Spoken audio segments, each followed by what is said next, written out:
Sebetulnya di internet emang banyak sangat orang Indonesia yang non-educated, bocil, dan mohon maaf mereka kebanyakan tidak pernah keluar negara.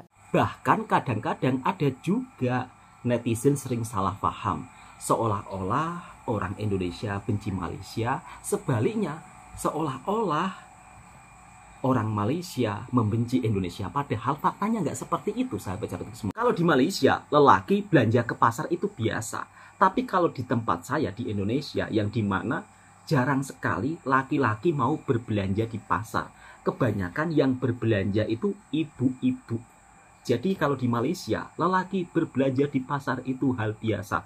Lelaki bisa masak itu hal biasa. Dan ini juga menjadi salah satu culture shock saya ketika berada di Malaysia. Assalamualaikum warahmatullahi wabarakatuh. Apa kabarnya sahabatku semuanya? Karena cuaca sekarang itu hujan cukup lumayan deras. Jadi kali ini Bang Toha mencoba untuk mereaksi salah satu video saudara-saudara kita ketika daripada Indonesia datang ke Malaysia, merasakan suasana yang berbeda. Mungkin buat yang tidak tahu, sahabat-sahabatku semua, kadang-kadang sering netizen salah paham. Oh, orang-orang Malaysia itu sombong. Oh, orang-orang Malaysia itu kalau memandang pekerja Indonesia ketika berada di Malaysia itu dipandang rendah, sering dihina. Itu salah. Faktanya, orang-orang di sini itu baik, peramah. Dan kebetulan dari pengalaman saya sendiri, alhamdulillah saya itu berjumpa banyak saudara-saudara baik daripada Malaysia. Oke, nggak usah berlama-lama. Langsung kita reaction. Inilah culture shock orang Indonesia ketika berada di Malaysia. Kira-kira dibuat terkejut tentang hal apa? Sebetulnya di internet emang banyak sangat orang Indonesia yang non-educated, bocil, dan mohon maaf mereka kebanyakan tidak pernah keluar negara. Jadi dari seluruh rakyat Indonesia yang berjumlah 285 juta warga negara, itu yang bisa keluar negeri itu biasanya hanya 10-30%. Sisanya mereka tidak pernah keluar negara. Aku rasa kalau semua orang Indonesia yang sudah pernah ke Malaysia pasti mereka tahu betapa baiknya orang Malaysia. Setuju? Bahkan kalau aku pernah pergi ke Lembang, karena dulu aku tinggal di Bandung. Aku pergi ke Lembang, banyak penjual keychain dan penjual oleh-oleh buah tangan dari Bandung untuk dibawa kembali ke Malaysia. Itu aku tanya sama AA, ya di sana abang tuh dipanggil AA. AA, kalau menurut AA siapa turis yang paling baik dan paling suka memberi lebih begitu kalau beli barang? Dia cakap itu turis Malaysia dan turis Brunei. And then kalau misalnya orang Malaysia juga pernah datang ke Indonesia, and then orang akan cakap, oh aku dari Malaysia, pasti kalian itu akan diperlakukan dengan sangat ramah. Minimal, Kak Ros, Upin, apa kabar Kak Ros, Upin, kampung durian runtuh macam mana? Jadi sebetulnya kalau kalian sudah pernah keluar negara, ke negara yang Malaysia ke Indonesia, Indonesia ke Malaysia, sebetulnya nggak ada yang namanya rasis-rasisan, nggak ada yang namanya hater-hateran. Karena orang Setuju? Indonesia dan Malaysia tuh paham bahwa mereka itu juga ya udah satu rumpun, udah gitu agama kita sama, kebanyakan Betul. Muslim. Even Cina Malaysia dan Cina Indonesia aja itu tuh mereka saling nggak bisa membedakan masing-masing. Oh, kau dari Malaysia atau Indonesia? Paling cara ngebedainnya kalau Cina Indonesia itu jarang yang bisa ngomong bahasa Cina fasih seperti Cina Malaysia gitu. Dan orang Indonesia juga yang datang ke Malaysia pasti mereka tahu kok betapa baiknya orang Malaysia. Macam Setuju. aku tinggal di Sabah dan aku punya banyak banget teman di Sabah yang orang Malaysia asli yang sangat memperlakukan aku dengan sangat baik, sangat perhatian, sangat bersahabat dengan aku. So kadang yang buruk-buruk nih di media sosial aja, dan mereka yang uneducated, and then mereka bocil. So semoga kita selalu damai-damai ya. Setuju sekali apa yang dikatakan kakaknya apabila kadang-kadang ada netizen yang salah paham. Seolah-olah orang Indonesia itu membenci Malaysia. Nah, kadang-kadang komentar-komentar netizen ini mereka sebagian masih kanak-kanak, masih bocil, yang dimana tidak pernah datang ke Malaysia. nggak pernah secara langsung melihat suasana kehidupan di Malaysia seperti apa. Saya sendiri juga seperti itu, Kak. Saya punya teman-teman di sini begitu sangat baik, bahkan seperti saudara sendiri. Bahkan ketika saya mau balik kampung saja, sampai dibagi oleh-oleh untuk anak istri saya. Masya Allah. Dan ini menjadi salah satu kenangan yang terindah dalam hidup saya. Makanya kadang-kadang tuh netizen, kalau di media sosial antara Indonesia dan Malaysia, seolah-olah itu seperti bergaduh begitu luar biasa. Tapi enggak, sahabat-sahabatku semua. Bahkan cerita kakaknya daripada Bandung, yang dimana di Bandung itu kan tempat wisata. Penjual makanan keliling sering yang membeli orang daripada Malaysia, dan itu dibeli lebih atau dibagi tip orang Malaysia sama orang Brunei. Ya karena kita satu rumpun, sahabat-sahabatku semua, yang dimana Malaysia ini juga mayoritas beragama Islam, dan tentunya Indonesia juga mayoritas beragama Islam. Kita bersaudara. Kira-kira seperti itu, sahabatku semua. Nah, ada sisi positif lagi yang mungkin sahabat-sahabatku juga akan terkejut dengan hal ini. Seperti apa? Langsung kita simak videonya bersama-sama. 3 hal pria hal yang Indonesia harus belajar dari abang Malaysia. Apa itu, Kak? Yang pertama ya ini nih, harus bisa belajar ke pasar. Ayo dong, udah tahun 2025, kalian juga harus tahu barang-barang pasar itu seperti apa. Ini istrinya ke pasar biar tahu juga bahwa harga-harga makanan sekarang itu mahal. Jadi kalian nggak komplain terus kalau istrinya minta duit ya. Yang kedua, aku ngeliat cowok-cowok Malaysia itu kalau ngajak ngedate atau apa itu mereka bisa yang travel together gitu. Aduh, keren banget itu. Sedangkan di Indonesia itu ngedate itu masih yang kayak ya biasa aja, kayak yang nge-mall. Tapi kan seru juga ya kalau bisa travel sama-sama. Nah, orang Malaysia itu mungkin karena pasportnya juga pasport yang kuat ya. Jadi mereka itu sering banget tuh travel ke sana ke sini. Nah, jadi cowok-cowok Indonesia boleh ditiru tuh. Mungkin next ngajak pacarnya atau istrinya buat traveling dengan cara yang lebih adventure, asik. 3, please banget tolong lihat cara cowok Malaysia gimana mereka itu nggak selalu berjabat tangan, terutama kalian muslim, dan mereka kalau foto itu selalu ada gapnya antara si cowok dan si cewek kalau bukan muhrim, bukan Betul sekali. mahramnya. Please normalisasi sebagai cowok muslim untuk nggak bersentuhan tangan dengan yang bukan muhrim. Perempuan dengan laki-laki itu nggak seharusnya bersentuhan tangan. Please normalize. Waduh, ini bener banget lagi nih. Oke, sekarang kita lanjut ke part 2 ya. Sebetulnya hari ini itu aku mau nge-share tentang kelebihannya mas-mas Indonesia. Tapi karena video ini yang paling banyak viewersnya, jadi kita lanjut aja kelebihan abang-abang Malaysia part kedua. Yang pertama, itu bener banget, cowok Malaysia tuh bisa ke pasar. Jadi aku tuh kaget kalau misalnya di pasar itu banyak banget bapak-bapak, kayak bapak-bapak muda gitu, papa-papa muda yang keren-keren, masih pakai baju kantor gitu ya, pulang kantor gitu, mereka beli apa di pasar gitu, kayak lucu banget. Udah gitu kayak ceweknya pada kemana nih, kok cowok semua yang pada beli ke pasar gitu, lucu. Jadi kayak keren, lucu, dan aku ngerasa kayak wow gitu, wow. Yang kedua, cowok Malaysia itu wangi. Ini ibu aku nih yang bilang. Jadi waktu dia ke Malaysia, dia bilang, kok orang Malaysia ini harum-harum semua ya, gak ada apa ya yang mau ketek. Apa cowok Indonesia gak wangi, Kak? Parfumable banget, kayak aduh bang, mandi pakai parfum bang. Selanjutnya yang ketiga, cowok Malaysia itu hormat banget sama orang tua. Jadi termasuk juga mertua ya. Jadi kalau misalnya kalian mau suami yang sangat memuliakan orang tua, nah carinya abang Malaysia.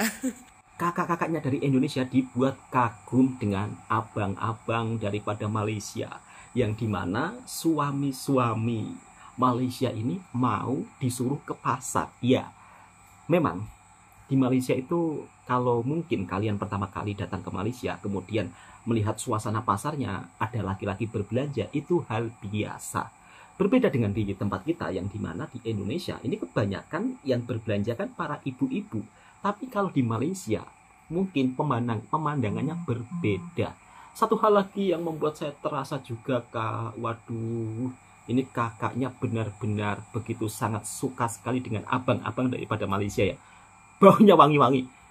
Apakah cowok Indonesia baunya nggak wangi-wangi, Kak? Coba, Kak, perjelaskan, apakah cowok Indonesia baunya nggak wangi-wangi? Mungkin karena cowok Malaysia ini penampilannya rapi, sahabat visual. Ya, benar. Kalau Anda ke Malaysia, mungkin khusus para mbak-mbak atau para kakak-kakak, kalian akan melihat ya, para cowok-cowok Malaysia itu penampilannya rapi. Rambutnya itu senantiasa rapi, jadi nggak ada rambut gondrong, nggak ada yang istilahnya pakaiannya itu boleh dikatakan pakaiannya itu ngawur, nggak ada. Rata-rata rapi penampilannya, dan itu mungkin menjadi salah satu daya tarik tersendiri ya bagi kakaknya yang daripada Indonesia kemudian di Malaysia terpesona dengan abang-abang daripada Malaysia.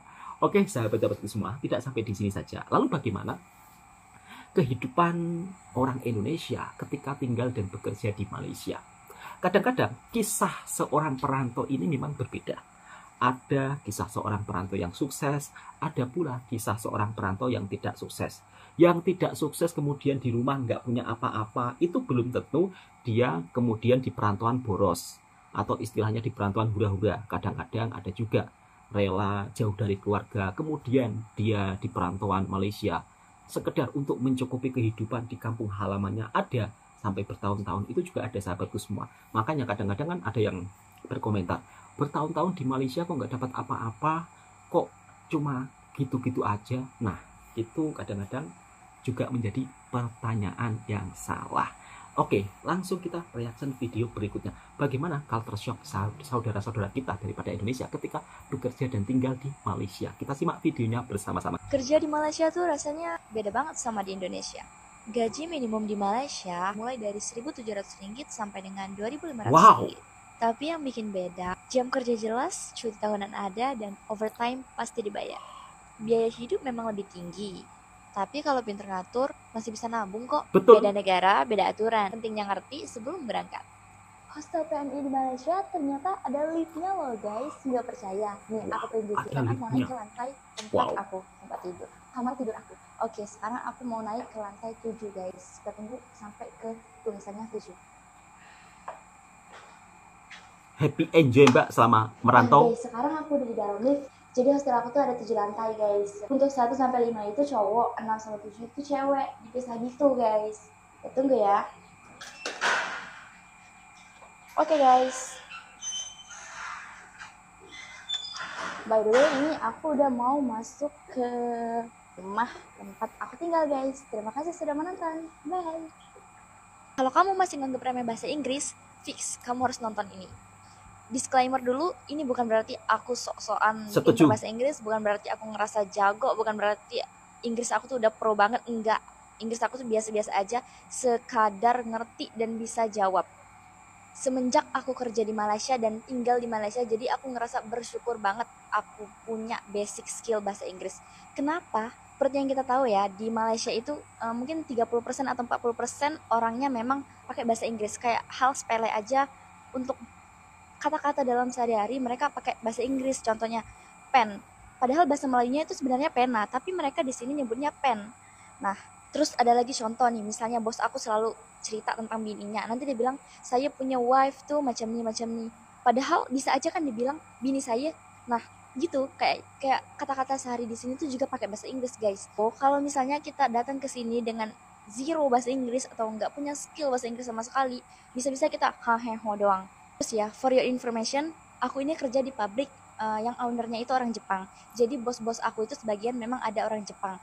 Jadi kadang-kadang nih bos Jepang aku tuh ada minta bantuan gitu sama aku. Dan of course dia ngomongnya pakai bahasa Inggris dong, bukan bahasa Jepang kan. Nggak semua orang bisa bahasa Jepang kan. Gimana kalau di posisi itu aku nggak ngerti bahasa Inggris? Bisa aku cuman haheho doang.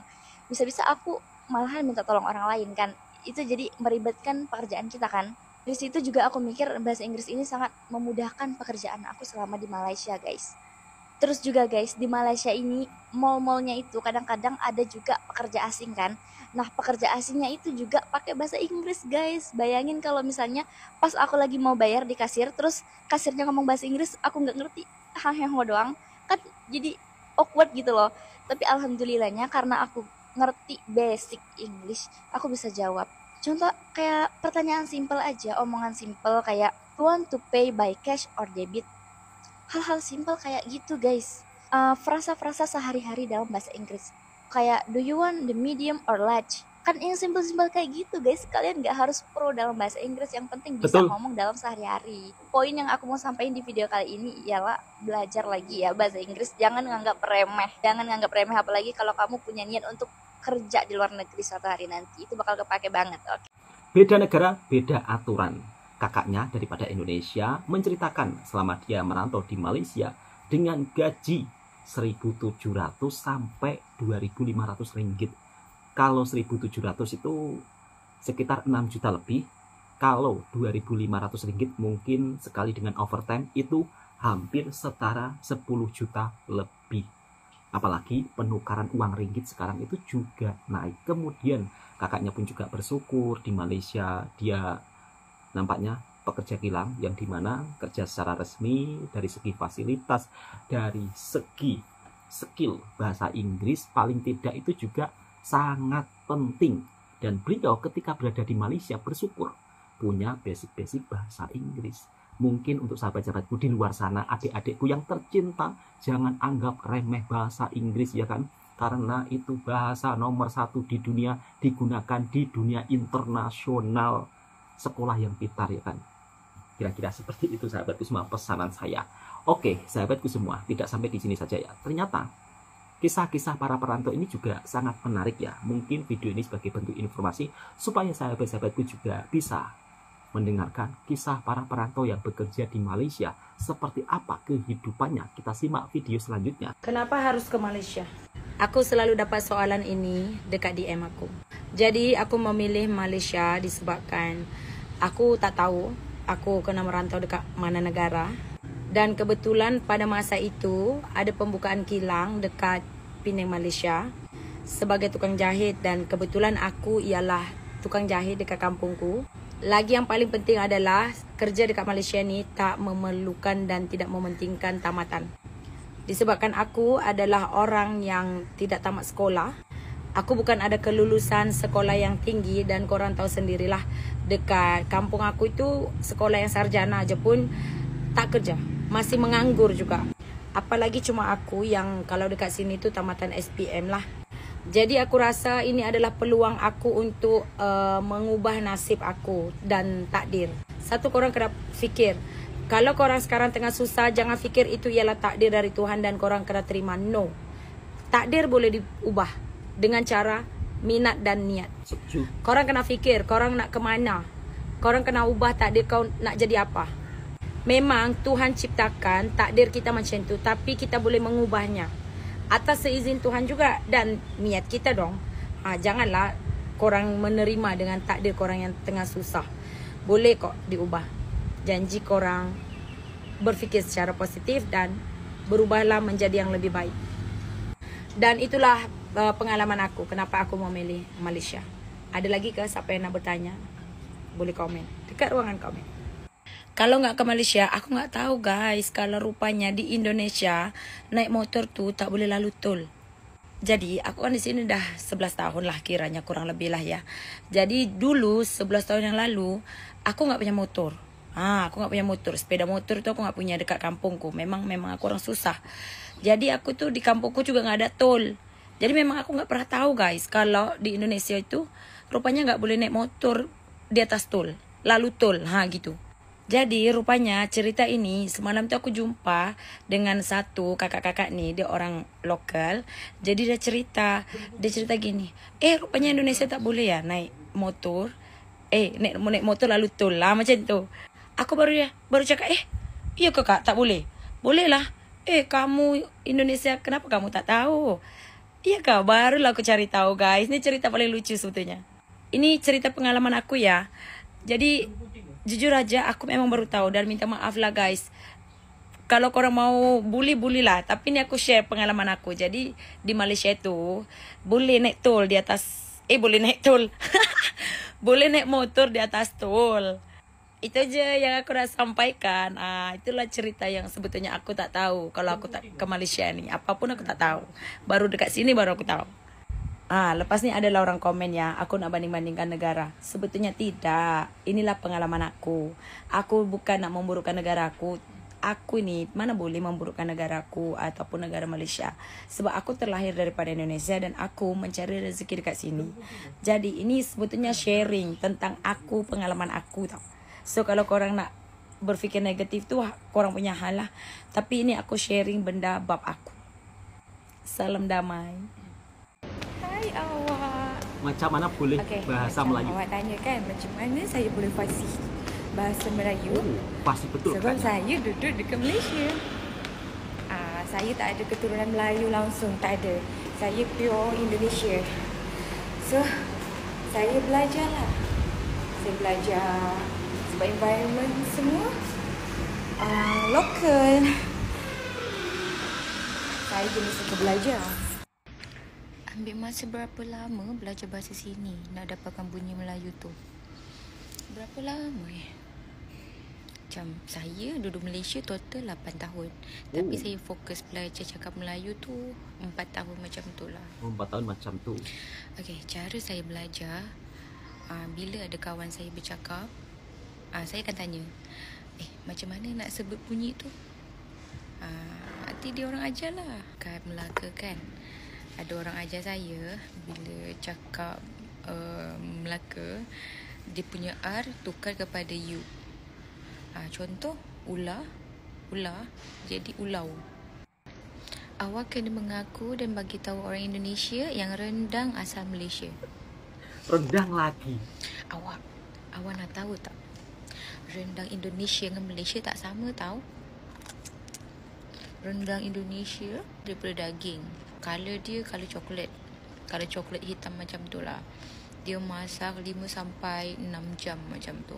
Sampai dia punya air kering tau. Yang rendang Malaysia biasanya guna ayam kan. Lepas tu dia punya rempah pun color kuning. Kiranya nama sama rendang tapi masakan yang berbeza. Nah, itulah sahabat-sahabatku semua beberapa kisah dari seorang perantau yang merantau di Malaysia. Kakak-kakaknya kenapa memilih bekerja di Malaysia. Ya, di Malaysia ini untuk misal kata kita mau bekerja, syaratnya itu nggak seperti di tempat kita.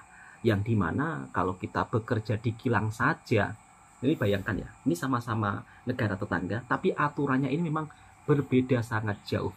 Misal kata di Indonesia, kita mau bekerja di kilang atau di pabrik, harus dilihat lulusan apa, pendidikannya sampai seberapa, padahal kerja di kilang tuh. Tapi kalau di Malaysia enggak, sahabatku semua. Janji kamu bisa kerja, aturannya itu enggak serumit seperti di tempat kita. Bahkan kakaknya juga bercerita kenapa dia memilih bekerja di Malaysia. Ya karena dia ingin merubah nasibnya. Di Indonesia sendiri kalau cari kerjaan itu juga susah, sahabatku semua. Dan beliau pun juga cukup terkejut ketika berada di Malaysia. Terkejut dengan jalan raya yang ada di Malaysia, yang dimana ketika masuk jalan tol, motor boleh lewat. Ya memang, di Malaysia motor boleh lewat jalan tol dan gratis. Kenapa di Indonesia nggak bisa? Ini kalau menurut pendapat saya, kalau perumpama di Indonesia diperbolehkan, nanti takutnya jadinya kan jalannya semrawut, terabur. Ya kita tahu sendiri kan, kadang-kadang orang kita itu belum siap seperti itu. Itu kalau dari pendapat saya. Dan banyak sahabat-sahabat kita yang merantau di Malaysia, dan mereka pun sampai-sampai fasih berbahasa Melayu, sebiji benar-benar mirip orang Malaysia. Kita lihat sendiri kan kakaknya yang begitu sangat fasih menggunakan bahasa Melayu. Dan pada intinya ketika kita bekerja di negara orang, di mana bumi dipijak, di situ langit dijunjung, hormati, hargai budaya setempat, dan jangan sampai kita membuat perlakuan yang kurang baik di negara orang. Oke, cukup sekian. Mudah-mudahan video ini juga bisa memberikan informasi yang bermanfaat buat sahabatku semua. Dan tentunya kalau mau bekerja ke negara orang, jangan sampai kita ilegal. Assalamualaikum warahmatullahi wabarakatuh. Yang suka dengan videonya Bang Toha Channel, silakan ditekan tombol merahnya dan subscribe, like, komen, bagikan ke sahabat Anda semuanya. Assalamualaikum warahmatullahi wabarakatuh.